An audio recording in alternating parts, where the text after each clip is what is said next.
Assalamualaikum warahmatullahi wabarakatuh.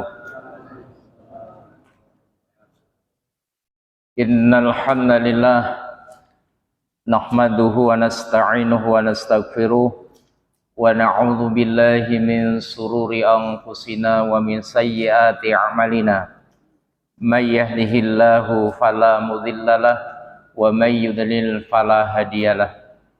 Asyhadu an la ilaha illallah wahdahu la syarikalah wa asyhadu anna Muhammadan abduhu wa rasuluh la nabiyya wa rasula ba'dah. Allahumma salli wa sallim wa barik ala Muhammad wa ala alihi wa ashabihi wa man tabi'ahum bi ihsanin ila yaumil qiyamah. Wa qala Allah ta'ala fi kitabihil karim, Bismillahirrahmanirrahim. Ya ayyuhalladzina amanu taqullaha haqqa tuqatih wa la tamutunna illa wa antum muslimun. Amma ba'd. Jamaah rahimakumullah, mari bersama-sama kita mengawali kajian malam hari ini dengan mengucap basmalah. Bismillahirrahmanirrahim. Alhamdulillah, kita tidak henti-hentinya bersyukur kehadirat Allah Subhanahu wa taala yang senantiasa Allah limpahkan kepada kita segala nikmat, karunia, hidayah, ma'unah dan segala bentuk kebaikan. Dan karenanya layak kalau kemudian kita senantiasa mensyukurinya dengan cara melaksanakan kebaikan-kebaikan.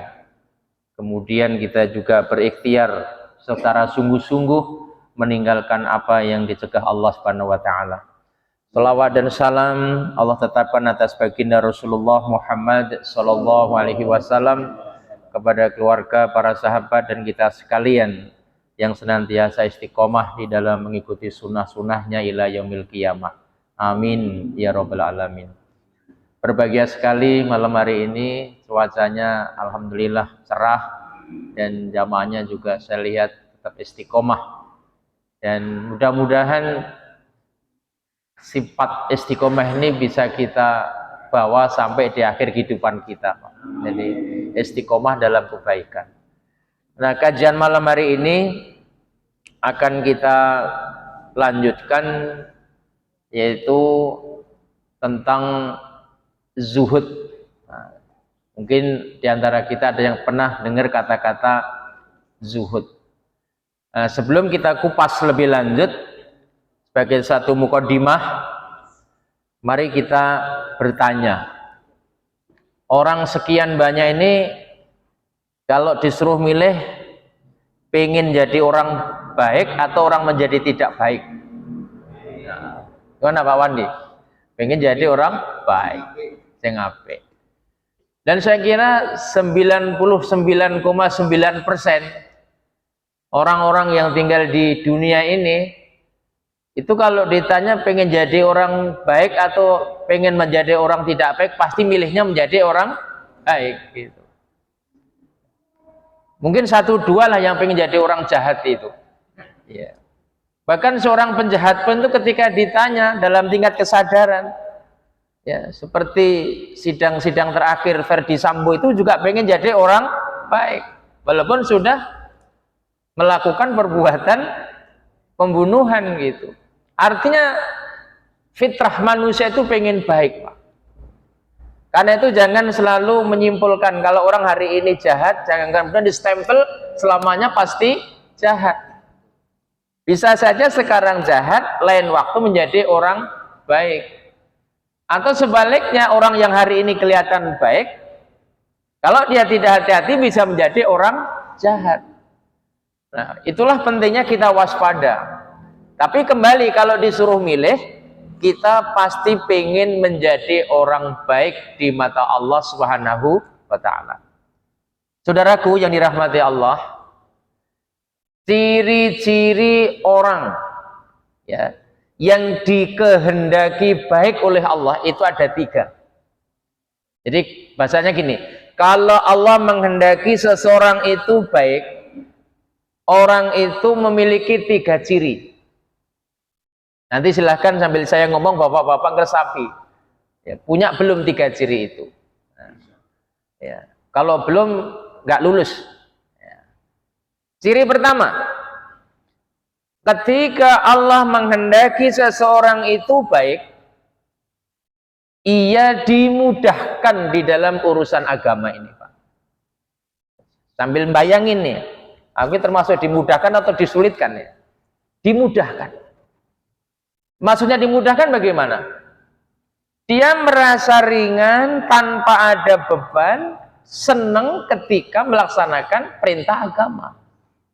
Ya. Bahkan sesuatu yang menurut ukuran kita jauh, itu bisa menjadi dekat. Mana Pak Dokter, anak buah Bapak yang dari Kedamian? Pak siapa yang di puskesmas?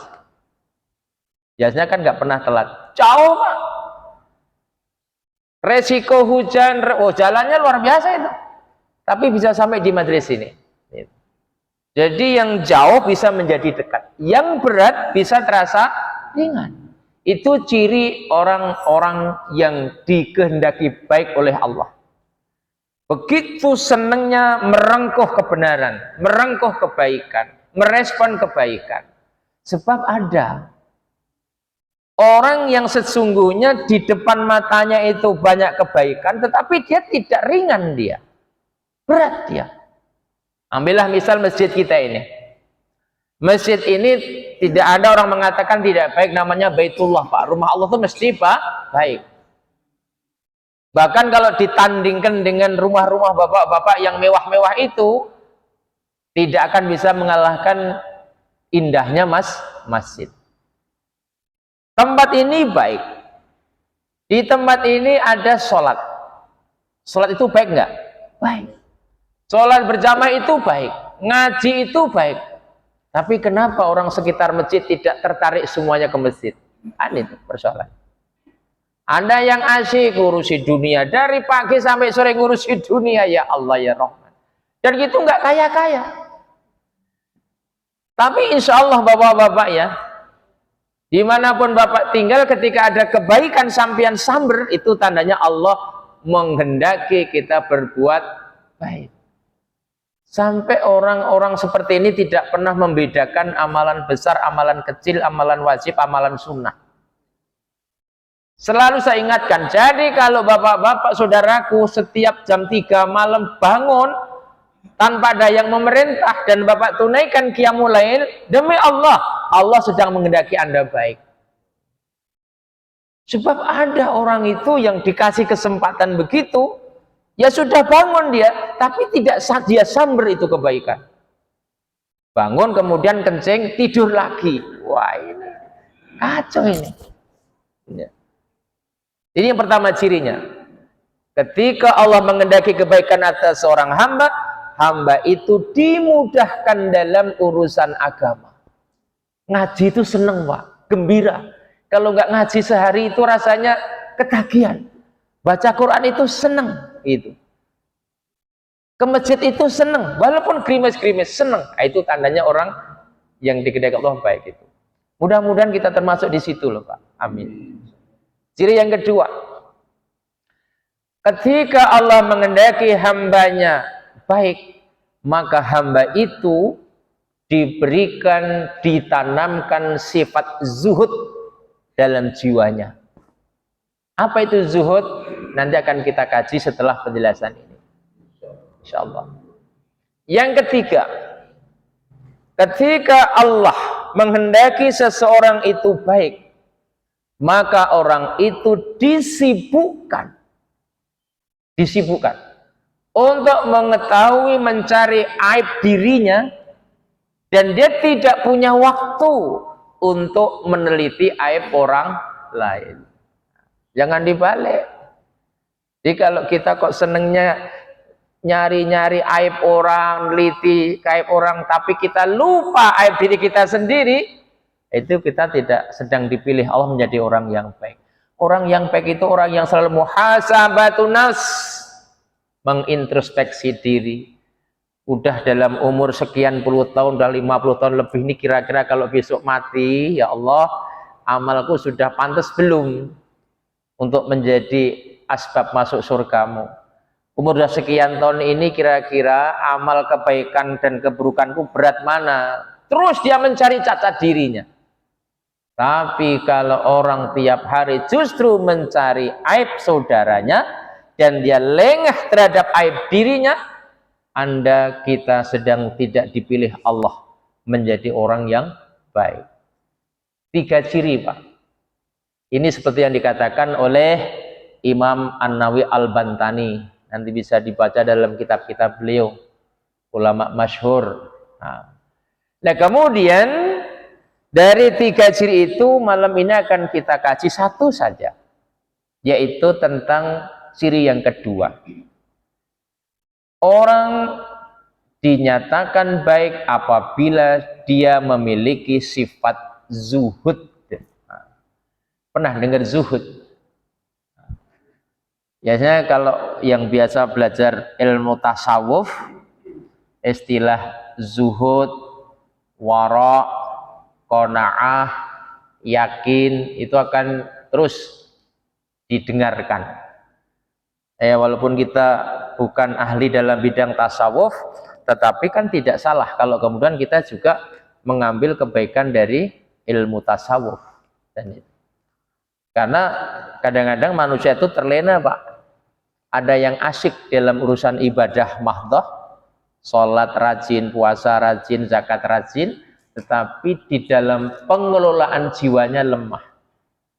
Itu yang sering kita lihat, ada orang kelihatannya ibadahnya tekun, tetapi hatinya kasar. Tapi urusan dunia masih ambisius. Padahal sholatnya juga mempeng. Ini yuk kita cari salahnya kenapa ini. Nah, zuhud itu kalau menurut Ibnu Taimiyah, ya, salah seorang ulama yang masyhur, bahkan ini dikenal sebagai ulama pertama yang mengobarkan pembaruan Islam dari Syria sana, yang nanti dia punya murid namanya Ibnu Qayyim Al-Jauziyah yang juga sangat alim. Menurut Ibnu Taimiyah, zuhud itu meninggalkan hal-hal yang tidak bermanfaat di akhirat. Meninggalkan perkara-perkara atau hal-hal yang tidak ada manfaatnya di akhirat. Kira-kira kalau beberapa malam yang lalu di antara saudara-saudaraku ada yang nonton Piala Dunia dari jam 10 sampai jam 1 dan teriak-teriak itu, ya, sampai sekitar jam 1 kalau di dekat saya itu kira-kira masuk zuhud enggak? Nah, itu pikir sendiri, Pak. Ya, dia mendapatkan kepuasan tapi tidak berbekas. Puas tapi tidak berbekas. Ya, puasnya saat itu juga. Kira-kira nanti di akhirat ada enggak? Akan ada pertanyaan, wahai Marsiono, waktu Piala Dunia itu siapa juaranya dan berapa kali Lionel Messi mengegulkan? Nah, saya kira nggak muncul pertanyaan itu, ya. Yang didapat adalah sikap terkantuk-kantuk waktu kita sholat subuh. Bahkan ada yang belandang sholat subuhnya. Berarti kalau mengikuti pendapat Ibnu Taimiyah, itu belum termasuk zuhud. Kenapa? Karena dia belum mampu meninggalkan hal-hal yang tidak bermanfaat di akhirat. Begadang, ya, main kartu, walaupun nggak pakai uang. Maka mulai hati-hati, Pak, ini, Pak. Mulai hati-hati ini. Kalau ingin mendapatkan kebaikan di sisi Allah Subhanahu wa Ta'ala. Itu menurut Ibnu Taimiyah. Lah menurut Imam Ahmad, beliau mengatakan begini, zuhud itu ada 3 tingkatan. Ada 3 tingkatan. Ada zuhudnya orang awam, kelas awam. Ada zuhudnya al-khawas, orang yang agak khusus. Ada zuhudnya al-arif. Al-arif itu orang yang sudah mengenal Allah. Kalau bahasa kerennya khawasul khawas. Jadi satu namanya zuhudnya kelas awam, dua zuhudnya kelas khawas, khusus. Ini di atas awam, Mbak. Yang ketiga zuhudnya al-arif, khawasul khawas. Pengertiannya apa? Zuhudnya orang-orang awam itu adalah ketika dia meninggalkan perkara-perkara yang haram. Jadi kalau kita ini misalnya tidak minum khamr, tidak berjudi, tidak berzina, tidak korupsi, dosa-dosa itu kita tinggalkan, itu baru masuk kelas zuhudnya orang awam. Dan mungkin kita termasuk di sini, Pak, posisinya. Kira-kira kalau pengajian ini kita sodori tuak itu mau nggak minum kita? Biar agak keren dikit gitu. Nah, selama ini kok cuma air putih aja, kita mungkin agak keren dikit lah, tuak atau whisky, biar agak gagah ngajinya. Nggak mau kan Pak Jadi kan? Nah, berarti sudah masuk zuhud walaupun baru kelas awam. Atau misalnya pulang pengajian ini kita rame-rame judi. Itu. Nah, judi mau di pos ronda atau di teras masjid nggak apa-apa lah misalnya. Dan nanti hadiahnya gede gitu. Kita nggak suka.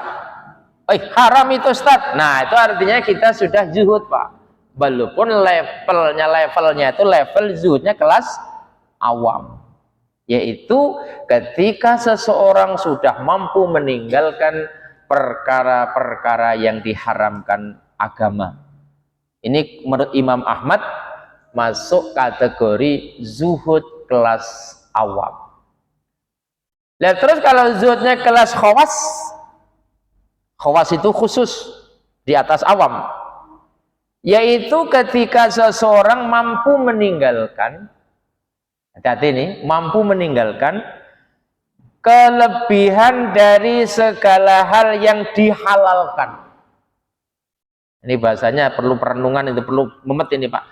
Orang yang sanggup meninggalkan kelebihan dari segala hal yang dihalalkan. Perkara ini halal sebetulnya, tapi kita tidak melakukan berlebih. Contohnya gini aja deh, punya mobil itu halal nggak Pak? Halal ya. Artinya ya Bapak bekerja atau nyari, kemudian beli mobil itu kan halal ya. Tapi kalau di rumah itu ada 3-4 mobil, kira-kira itu zuhud nggak? Nah, Bapak bisa beli, nggak nyuri Pak. Beli mobilnya itu nggak korupsi, pokoknya kerjalah, dagang, bertani, dapat untung, nggak tipu-tipu, halal. Keluarganya jumlahnya ada 5 orang, suami, istri, anaknya 3, mobilnya 5. Kira-kira itu zuhud tidak? Nah, itu enggak zuhud Pak. Ini penyakit orang sekarang. Dia sudah mampu meninggalkan yang haram, tetapi masih ingin melakukan yang lebih dari apa yang dihalalkan oleh Allah. Pernah kita mendengar ya obrolan beberapa kawan itu. Alhamdulillah, saya juga bikin rumah di Bandar Lampung ada 3 tempat. Dia udah punya rumah dia. Bandar Lampung ada 3, di Jawa ada 3. Untuk apa? Walaupun Anda membangun rumahnya itu dari sumber yang halal, berarti Anda belum mampu mengendalikan sesuatu yang walaupun dihalalkan, tapi Anda lebihkan. Ini kalau kita bisa memeranginya setelah meninggalkan yang haram tadi, kita akan naik kelas, yaitu 1 kelas lebih tinggi dari kelas awam, yaitu zuhudnya orang-orang khusus, orang-orang yang khawas. Nih orang yang kelihatan, orang yang sebetulnya kaya, mampu, tapi dia tidak menunjukkan kekayaannya, tidak mentang-mentang kaya, suka. Ini penyakitnya orang hari ini di sini nih Pak. Ya. Dan ini sering menimpa orang yang suka ngaji juga. Ya. Dia melebihkan yang halal. Kalau Nabi itu kan mengajarkan kepada kita makan setelah lapar, berhenti. Itu kan rumusnya itu kan. Makan setelah lapar, berhenti sebelum kenyang. Kalau kita kan tidak. Walaupun sudah kenyang, tidak berhenti makan. Maka sampai kadang-kadang kelenger kita itu. Habis makan mau nafas susah. Langsung nyender gitu. Ngapain Pak? Kebanyakan. Nah kalian menyimpang. Iya. Hajatan kadang-kadang. Sudah ada teh, masih nyikat kopi, masih nyikat sirup, terakhir tua, modar lah. Ya. Ya tuanya kan haram ya. Ini yang halal-halal saja lah. Ya, inilah pengendalian diri saudaraku. Jadi ketika Allah memberikan kita hal-hal yang halal, jangan kemudian kita melakukannya berlebihan. Ketika Allah mengingatkan kulu washrabu wala tusrifu.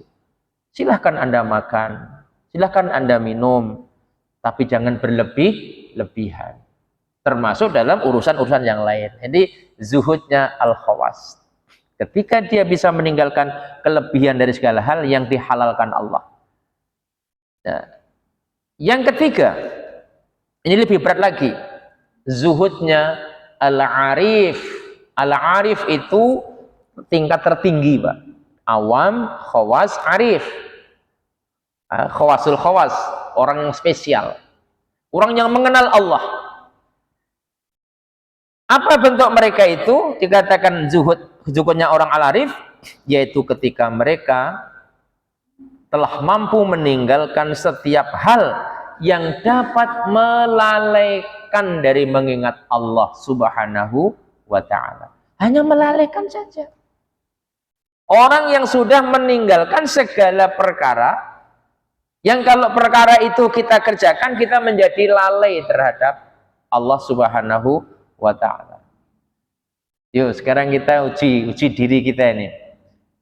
Mungkin kelas-kelas saya dan kelas-kelas sebagian jamaah itu baru mengingat Allah, sadar kalau Allah itu ada ketika ada panggilan sholat. Mungkin begitu kita sudah bertempur dengan dunia ini, yang dagang ya asik dengan dagangannya, yang menjadi pegawai asik dengan pekerjaan kantornya, mungkin di situ Allah Subhanahu wa ta'ala porsinya kecil dalam ingatan kita. Bahkan ada orang ketika sudah diingatkan lewat suara azan itu, masih ada yang asik dengan dunianya. Bagaimana Allah akan memberikan orang itu pintu kebaikan kalau Allah kita nomor sekian kan, karena kita asik dengan urusan dunia. Maka luar biasa Pak, kalau yang ketiga ini memang orang-orang pilihan. Dia sudah mampu meninggalkan semua godaan, ya. Dia sudah menanamkan rasa cemburu. Kalau sampai urusan-urusan itu bisa melalaikan hidupnya dengan Allah Subhanahu wa ta'ala. Nah, orang-orang al-arif, golongan orang-orang yang sudah mengenal dekat dengan Allah itu, mereka memberikan definisi zuhud itu agak ekstrim, Pak. Bapak dengar baik-baik, dan saya yakin saya dengan kita semua belum mampu lah. Sekarang ini belum mampu. Apa kata orang-orang yang al-arif itu? Zuhud itu berarti kepergian hatimu dari negeri dunia dan mengambil posisi di akhirat. Ini bahasanya bahasa apa ya, hati, maka harus dikerukan dengan hati. Zuhud itu kepergian hatimu dari negeri dunia ini, artinya dari urusan dunia ini, karena kamu mengambil posisi di akhirat. Maksudnya apa itu? Walaupun dia hidup di dunia, berkecimpung urusan dunia, ngurusi dunia, tetapi Dia tidak menjadikan dunia itu gelap mata. Walaupun dia ngurusi dunia, tinggal di dunia ini, tetapi jiwanya mementingkan urusan akhirat. Nah, ini pilihan. Saya katakan untuk level-level kita kayaknya agak berat ini. Ya. Mungkin kalau yang pertama, yang kelas awam kita masuk lah ya. Kelas yang kedua khawas, ya ada 1-2 yang sudah masuk. Ya. Nah yang ketiga ini yang berat. Itu. Makanya orang-orang sufi itu kadang-kadang aneh. Kadang-kadang kita lihat itu aneh itu. Kok perasaan kok hidupnya kok kayak gitu ya. Padahal nggak aneh, itu udah sampai al-arif namanya. Saudaraku yang dirahmati Allah, ada 6 hal yang berkaitan dengan zuhud. Hati-hati ini. Ini penting sekali ini. Ada 6 hal yang berkaitan dengan zuhud, Pak. Ya. Ketika seseorang tidak mampu mengendalikan 6 hal ini, maka mustahil orang itu akan mendapatkan sifat zuhud. Apa 6 hal yang sering dan menjadi ukuran seseorang dikatakan zuhud? Kita sebutkan satu persatu. Pertama adalah harta. Harta. Nanti saya jelaskan nanti. Yang kedua adalah penampilan. Yang ketiga adalah kekuasaan. Yang keempat manusia. Yang kelima jiwa. Dan yang keenam segala sesuatu selain Allah. Itu maksudnya apa itu? Untuk mengetahui tentang 6 hal ini, saudaraku yang dirahmati Allah, seseorang belumlah dikatakan zuhud apabila dia belum berlaku zuhud terhadap 6 hal ini. Artinya dia belum bisa mengendalikan diri terhadap urusan harta, belum bisa mengendalikan diri terhadap penampilan, belum bisa mengendalikan diri terhadap kekuasaan, belum bisa mengendalikan diri terhadap pujian manusia, belum bisa mengendalikan diri terhadap keringnya jiwa kita, atau kadang-kadang jiwa kita yang meronta itu, termasuk segala sesuatu selain Allah. Loh, kalau demikian, apakah berarti kita ini diperintahkan menjadi orang-orang yang tidak boleh kaya? Apa kita diperintahkan menjadi orang-orang yang tidak perlu punya istri? Atau mungkin kita tidak perlu punya anak? Ya, karena itu semua adalah kebutuhan manusia. Enggak begitu, saudara yang dirahmati Allah. Penjelasan dari kalimat bahwa ada 6 yang terkait dengan zuhud dan seseorang tidaklah disebut zuhud sehingga dia bisa zuhud terhadap 6 tadi, maknanya begini. Bahwa yang dimaksud zuhud di sini bukan berarti menolak kepemilikan. Maknanya adalah bukan berarti kita tidak boleh punya harta. Loh, kalau zuhud itu artinya orang nggak perlu punya harta, kenapa? Kita pernah mendengar kisah Nabi Sulaiman dan Nabi Daud alaihissalam. 2 nabi ini, bapak-bapak, orang-orang yang paling zuhud di zamannya, tetapi mereka berdua memiliki harta dan istri yang banyak. Itu. Jadi menempatkan zuhud, hati-hati. Zuhud itu bukan berarti tidak boleh punya kekayaan. Sebab kalau zuhud itu tidak boleh punya kekayaan, tentu Nabi Sulaiman dan Nabi Daud bukan menjadi orang atau nabi yang kaya. Padahal di era itu, di zaman itu, Nabi Sulaiman dan Nabi Daud adalah orang-orang yang paling zuhud. Nah, terus bagaimana nanti cara menempatkannya? Nanti di akhir. Saya kasih contoh-contoh dulu. Contoh kedua, kalau zuhud itu berarti tidak boleh memiliki istri, tentu Rasulullah Shallallahu Alaihi Wasallam tidak punya 9 istri. Padahal semua orang tahu bahwa Rasulullah Shallallahu Alaihi Wasallam adalah orang yang paling zuhud. Dan terus bagaimana? Nanti di kesimpulan akhir. Kalau zuhud itu berarti tidak boleh kaya, tentu Abdurrahman bin Auf misalnya, Zubair, kekayaannya nggak melimpah. Tapi mereka orang-orang yang kaya raya, Pak. Terus bagaimana? Maksudnya kok kita nggak boleh atau udah menjadi ukuran? Nanti saya jelaskan di akhir. Termasuk ada seorang ulama Abdullah bin Mubarak, ini imamnya zuhud, Pak. Tapi Abdullah bin Mubarak itu hartanya melimpah ruah. Nah, terus yang dimaksud dengan zuhud terhadap dunia apa? Maksudnya adalah di sini.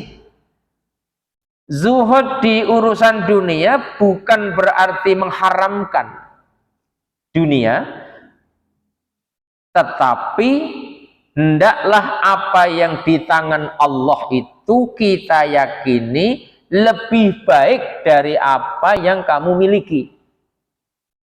Saya ulang bahasanya, zuhud yang dimaksud dalam pengertian urusan dengan duniawi itu bukan berarti kita mengharamkan harta, mengharamkan istri, mengharamkan kedudukan, mengharamkan kawan yang banyak, mengharamkan sebagainya tadi. Tidak. Itu semua boleh. Tetapi jangan sampai 6 perkara tadi ya kamu tukar. Mengalahkan ya Allah, bahwa Allah itu sebaik-baik pemberi. Maksudnya gini, lebih mudah lagi, ketika kita diamanati atau memiliki harta, yakinlah hartamu itu tidak lebih baik daripada apa yang Allah janjikan, yang namanya amal soleh. Walaupun kamu diamanati dengan beberapa